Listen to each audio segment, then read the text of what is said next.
반갑습니다. 송철수 목사입니다. 오늘도 복된 아침 함께 말씀을 읽을 수 있어서 얼마나 감사한지 모르겠습니다. 오늘 우리에게 주시는 말씀은 신명기 24장과 25장의 말씀입니다. 신명기 24장 1절에서 4절은 구약 성경에서 유일하게 이혼을 설명하는 구절입니다. 마태복음 19장에 보면 바리새인들이 이혼을 옹호하면서 근거로 사용하는 말씀이기도 하죠. 하지만 예수님은 창조 질서의 근거에서 이혼하지 않는 것이 하나님의 뜻이라고 선언하셨습니다. 다시 8계명에 대한 해설이 이제 이어지는데요. 맷돌은 전당물이 될 수가 없었어요. 왜냐하면 음식을 준비하는 데 필요한 최소한의 기구였기 때문이죠. 겉옷을 전당물로 취했을 때는 해가 지기 전에 돌려주어야 됩니다. 왜냐하면 가난한 사람들에게는 겉옷이 곧 이불이었기 때문입니다. 노동자의 품삯은 반드시 당일에 지급해야 합니다.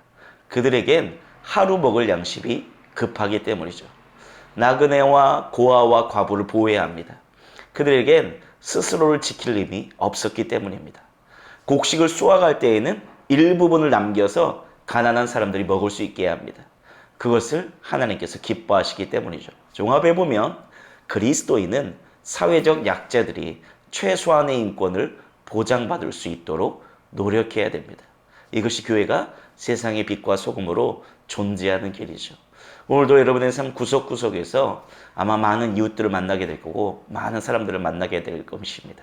혹시 어렵고 힘든 여러분의 이웃이 보입니까? 그냥 지나치지 마십시오. 그 어려움을 보게 하신 분이 하나님이십니다. 예수님처럼 그분을 섬기고 그분을 사랑하는 우리 진영중학교의 성도님들이 되었으면 좋겠습니다. 이제 이어지는 신명기 25장은 이런 거죠. 죄를 범한 자의 형벌을 40대로 제한하는 겁니다. 그 사람의 존엄성을 보호할 뿐만 아니라 언약 공동체로 복귀하는 것을 돕기 위한 조치라는 거죠. 죄는 반드시 회복을 전제로 하는 거죠, 여러분.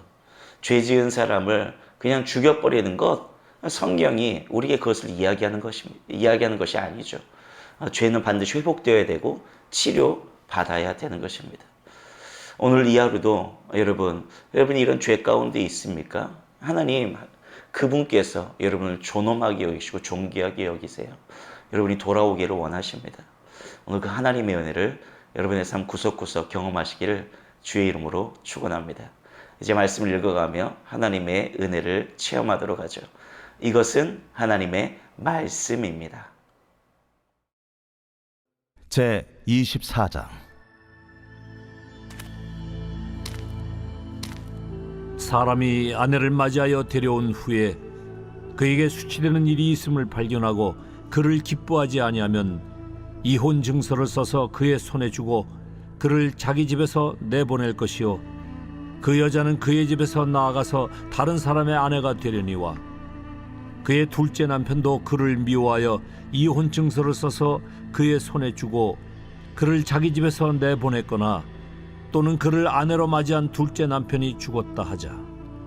그 여자는 이미 몸을 더럽혔은즉 그를 내보낸 첫 남편이 그를 다시 아내로 맞이하지 말지니 이 일은 여호와 앞에 가증한 것이라.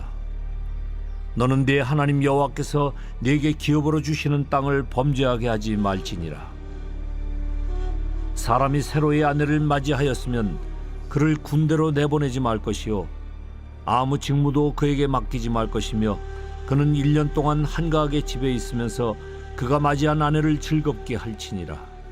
사람이 맷돌이나 그 윗짝을 전당 잡지 말지니 이는 그 생명을 전당 잡음이니라.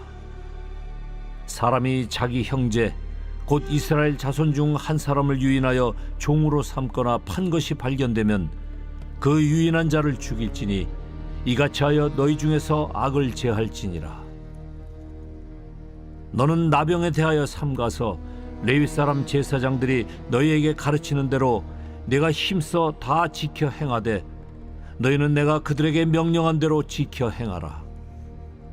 너희는 애굽에서 나오는 길에서 네 하나님 여호와께서 미리암에게 행하신 일을 기억할지니라. 내 이웃에게 무엇을 구워줄 때에 너는 그의 집에 들어가서 전당물을 취하지 말고 너는 밖에 서 있고 네게 꾸는 자가 전당물을 밖으로 가지고 나와서 네게 줄 것이며 그가 가난한 자이면 너는 그의 전당물을 가지고 자지 말고 해질 때에 그 전당물을 반드시 그에게 돌려줄 것이라. 그리하면 그가 그 옷을 입고 자며 너를 위하여 축복하리니 그 일이 네 하나님 여호와 앞에서 네 공의로움이 되리라.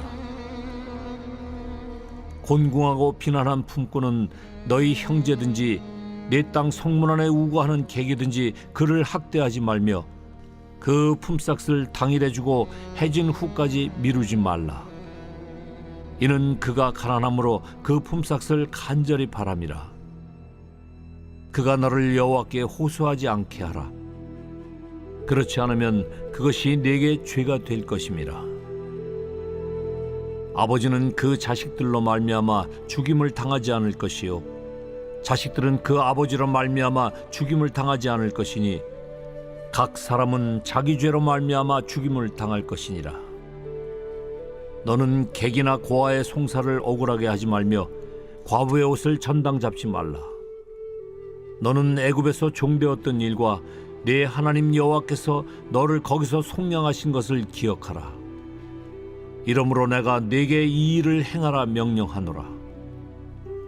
네가 밭에서 곡식을 벨 때에 그 한 붓을 밭에 잊어버렸거든 다시 가서 가져오지 말고 나그네와 고아와 과부를 위하여 남겨두라. 그리하면 네 하나님 여호와께서 네 손으로 하는 모든 일에 복을 내리시리라.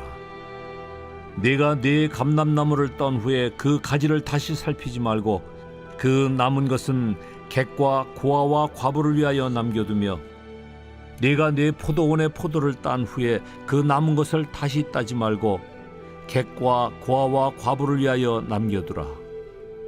너는 애굽 땅에서 종되었던 것을 기억하라. 이러므로 내가 네게 이 일을 행하라 명령하노라.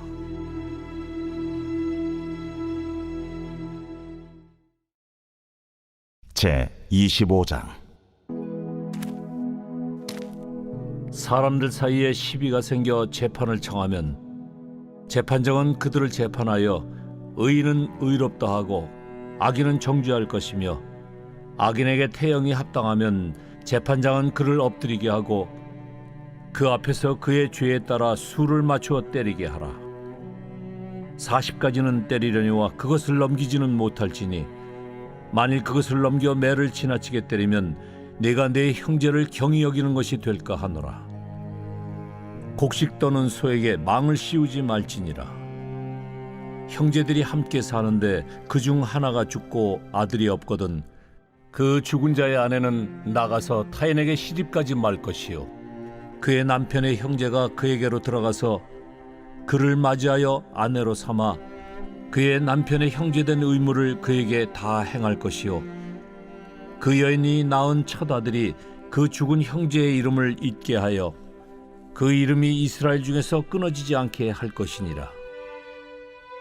그러나 그 사람이 만일 그 형제의 아내 맞이하기를 즐겨하지 아니하면 그 형제의 아내는 그 성문으로 장로들에게 나아가서 말하기를 내 남편의 형제가 그의 형제의 이름을 이스라엘 중에 잊기를 싫어하여 남편의 형제된 의무를 내게 행하지 아니하나이다 할 것이요 그 성읍 장로들은 그를 불러다가 말할 것이며 그가 이미 정한 뜻대로 말하기를 내가 그 여자를 맞이하기를 즐겨하지 아니하노라 하면 그의 형제의 아내가 장로들 앞에서 그에게 나아가서 그의 발에서 신을 벗기고 그의 얼굴에 침을 뱉으며 이르기를 그의 형제의 집을 세우기를 즐겨 아니하는 자에게는 이같이 할 것이라 하고 이스라엘 중에서 그의 이름을 신 벗김 받은 자의 집이라 부를 것이니라.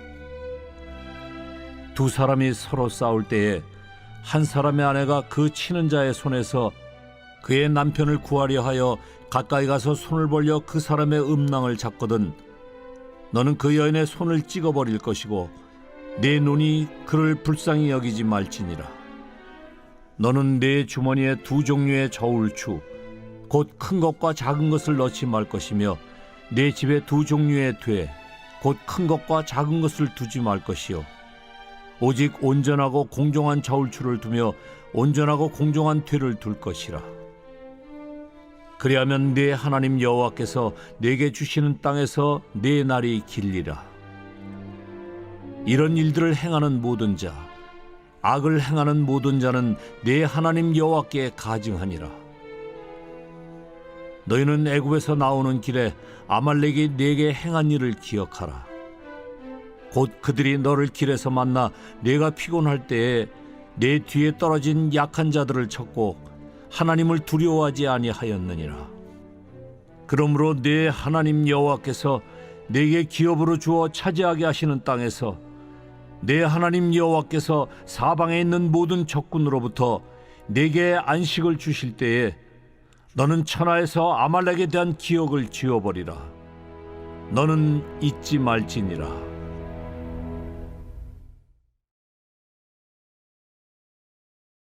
제68편 다윗의 시. 인도자를 따라 부르는 노래.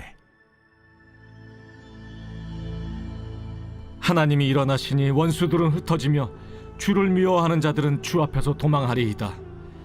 연기가 불려가듯이 그들을 몰아내소서. 불 앞에서 밀이 녹음같이 악인이 하나님 앞에서 망하게 하소서. 의인은 기뻐하여 하나님 앞에서 뛰놀며 기뻐하고 즐거워할지어다. 하나님께 노래하며 그의 이름을 찬양하라. 하늘을 타고 광야에 행하시던 일을 위하여 대로를 수축하라. 그의 이름은 여호와이시니 그의 앞에서 뛰놀지어다. 그의 거룩한 처소에 계신 하나님은 고아의 아버지시며 과부의 재판장이시라. 하나님이 고독한 자들은 가족과 함께 살게 하시며 갇힌 자들은 이끌어내사 형통하게 하시느니라. 오직 거역하는 자들의 거처는 메마른 땅이로다. 하나님이여, 주의 백성 앞에서 앞서 나아가사 광야에서 행진하셨을 때 땅이 진동하며 하늘이 하나님 앞에서 떨어지며 저 신의 산도 하나님 곧 이스라엘의 하나님 앞에서 진동하였나이다. 하나님이여, 주께서 흡족한 비를 보내사 주의 기업이 곤핍할 때 주께서 그것을 견고하게 하셨고 주의 회중을 그 가운데에 살게 하셨나이다. 하나님이여, 주께서 가난한 자를 위하여 주의 은택을 준비하셨나이다. 주께서 말씀을 주시니 소식을 공포하는 여자들은 큰 무리라. 여러 군대의 왕들이 도망하고 도망하니 집에 있던 여자들도 탈취물을 나누도다. 너희가 양 우리에 누울 때에는 그 날개를 은으로 입히고 그 깃을 황금으로 입힌 비둘기 같도다. 전능하신 이가 왕들을 그 중에서 흩으실 때에는 살몬의 눈이 날림 같도다. 바산에 사는 하나님의 산임이여, 바산에 사는 높은 산이로다. 너희 높은 산들아, 어찌하여 하나님이 계시려 하는 산을 시기하여 보느냐. 진실로 여호와께서 이 산에 영원히 계시리로다. 하나님의 병거는 천천히요 만만이라. 주께서 그 중에 계심이 신의 산 성소에 계심 같도다. 주께서 높은 곳으로 오르시며 사로잡은 자들을 취하시고 선물들을 사람들에게서 받으시며 반역자들로부터도 받으시니 여호와 하나님이 그들과 함께 계시기 때문이로다. 날마다 우리 짐을 지시는 주 곧 우리의 구원이신 하나님을 찬송할지로다. 하나님은 우리에게 구원의 하나님이시라. 사망에서 벗어남은 주 여호와로 말미암거니와 그의 원수들의 머리 곧 죄를 짓고 다니는 자의 정수리는 하나님이 쳐서 깨뜨리시리로다. 주께서 말씀하시기를 내가 그들을 바산에서 돌아오게 하며 바다 깊은 곳에서 도로 나오게 하고 내가 그들을 심히 치고 그들의 피에 내 발을 잠그게 하며 내 집의 개의 혀로 내 원수들에게서 제 분깃을 얻게 하리라 하시도다. 하나님이여, 그들이 주께서 행차하심을 보았으니 곧 나의 하나님 나의 왕이 성소로 행차하시는 것이라. 소고치는 처녀들 중에서 노래 부르는 자들은 앞서고 악기를 연주하는 자들은 뒤따르나이다. 이스라엘의 근원에서 나온 너희여, 대회 중에 하나님 곧 주를 송축할지어다. 거기에는 그들을 주관하는 작은 베냐민과 유다의 고관과 그들의 무리와 스불론의 고관과 납달리의 고관이 있도다. 내 하나님이 너의 힘을 명령하셨도다. 하나님이여, 우리를 위하여 행하신 것을 견고하게 하소서. 예루살렘에 있는 주의 전을 위하여 왕들이 주께 예물을 드리리이다. 갈밭의 들짐승과 수소의 무리와 만민의 송아지를 꾸짖으시고 은조각을 발 아래 밟으소서. 그가 전쟁을 즐기는 백성을 흩으셨도다. 고관들은 애굽에서 나고 구수인은 하나님을 향하여 그 손을 신속히 들리로다. 땅의 왕국들아, 하나님께 노래하고 주께 찬송할지어다. 옛적 하늘들의 하늘을 타신 자에게 찬송하라. 주께서 그 소리를 내시니 웅장한 소리로다. 너희는 하나님께 능력을 돌릴지어다. 그의 위엄이 이스라엘 위에 있고 그의 능력이 구름 속에 있도다. 하나님이여, 위엄을 성소에서 나타내시나이다. 이스라엘의 하나님은 그의 백성에게 힘과 능력을 주시나니 하나님을 찬송할지어다.